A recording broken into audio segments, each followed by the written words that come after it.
Hello everybody, welcome back to the series. In this video we're going to complete the LFO section that we started. Now we have already gone through how we can manipulate the shape, how we can set the range of all the modulations as we want, and some settings in the shape, how to bring in presets, what trigger envelope and off modes do. These modes are very important. I hope you've understood these, and how to zoom in and zoom out of the grid. Now we need to come to this area where we can look at the movement of the LFO. Right now, the LFO is at this rate. I can increase the rate.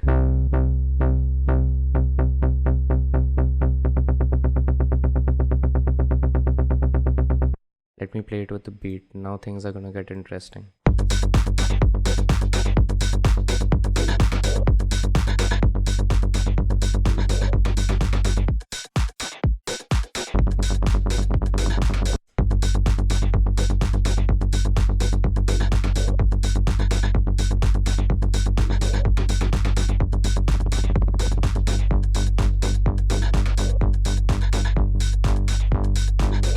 So triplet BPM, okay, let me start with the first one. BPM here will sync your LFO to the BPM, and if you turn it on, but if you turn it off, it's going to be in hertz. Listen to this.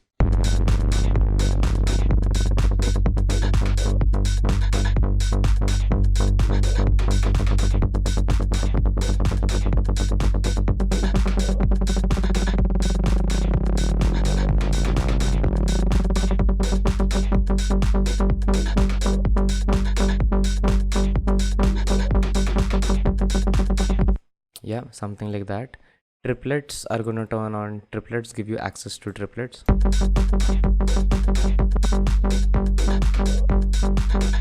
Dot is going to give you access to dotted notes.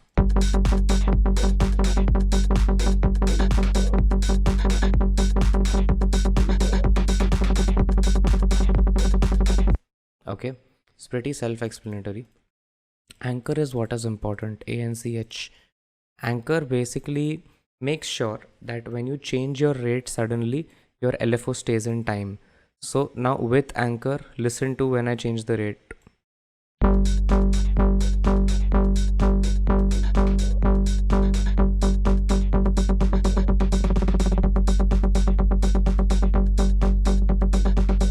Everything seems to be in perfect time, but now that I turn anchor off, see what happens.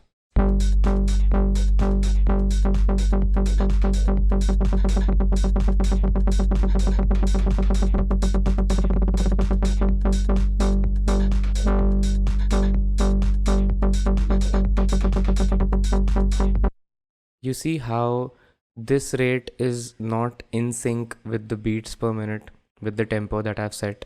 So anchor basically anchors the LFO rate to the beats per minute. Okay, so whenever I switch from 1/8 to 1/16, it will jump exactly when the time is right. Even though I don't make the movement correctly on time, the LFO will move on time. Whereas when this is off, if I mess up this movement, it's going to be like that forever. So let's listen to it again without anchor.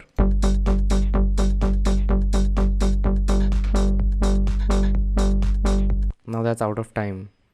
But in this case, when I turn this on,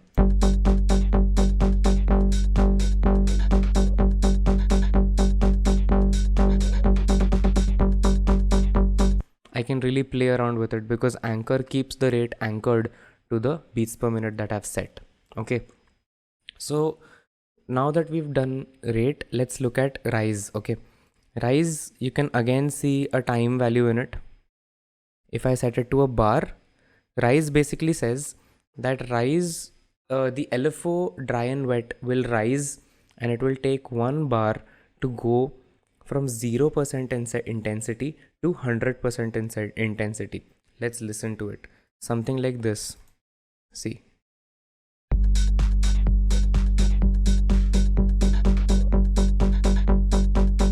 I increased the intensity of the LFO, technically the depth of the LFO. Rise is doing that for me so that I don't have to do it. Now listen to this when I play.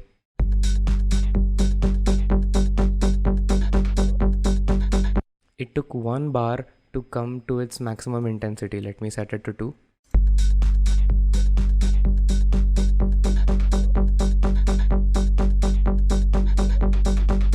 Now it took 2 bars to come to the maximum intensity.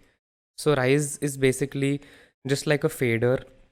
You can set the amount of time that it's gonna take to fade into maximum intensity of the modulation. Okay.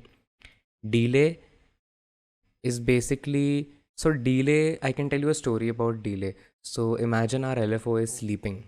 Okay. And then our trigger comes in. The note is triggered. Okay.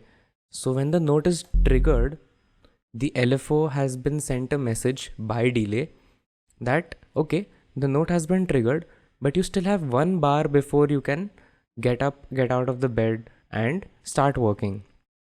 So see, if I've set this to 1 bar, for 1 bar the LFO will not work, but after a bar the LFO will start working. Check this out. You saw how it started after 1 bar. Let me set it to 2.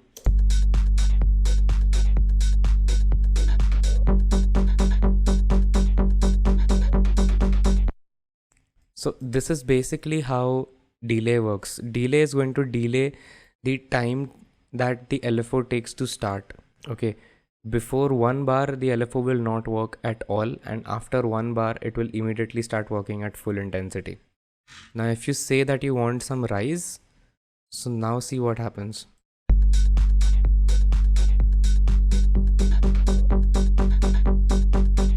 What happened is, the LFO first waited for 1 bar to start, and when it started, it took 1 bar to come to 100% intensity. Let's listen to that again. 1, 2, 3, 4, start. 3, 4. Full intensity. Okay, so I hope you understand what rise and delay do. Rise is like a fader, and you decide how much time it takes to fade in, and delay is just an on and off toggle switch kind of situation. Ki after 1 bar, it's going to start off, and before 1 bar is not going to start at all. Okay. Now if you turn the BPM off, you can see that you can set the rise and the delay both in seconds as well. Cool. So smooth, you can see smooth is basically makes the LFO smoother. Okay. Now listen to this.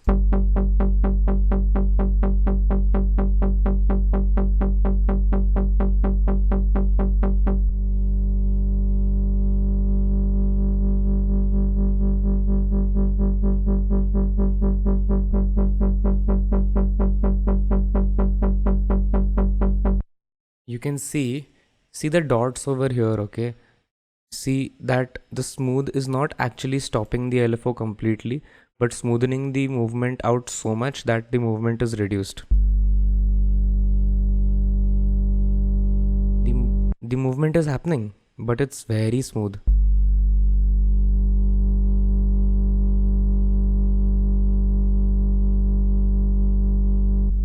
And when I reduce,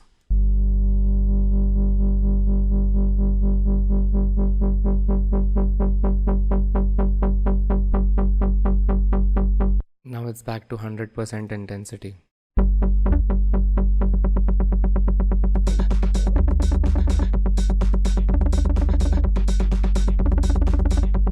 Okay, cool. So that's it with the LFO. Another thing, actually, if you keep assigning LFOs, let's see how many LFOs we have. Yeah, when I assign the 8th LFO, there are no more LFOs that come after that. So there are 8 LFOs that you have to mess around, and I feel that's more than enough.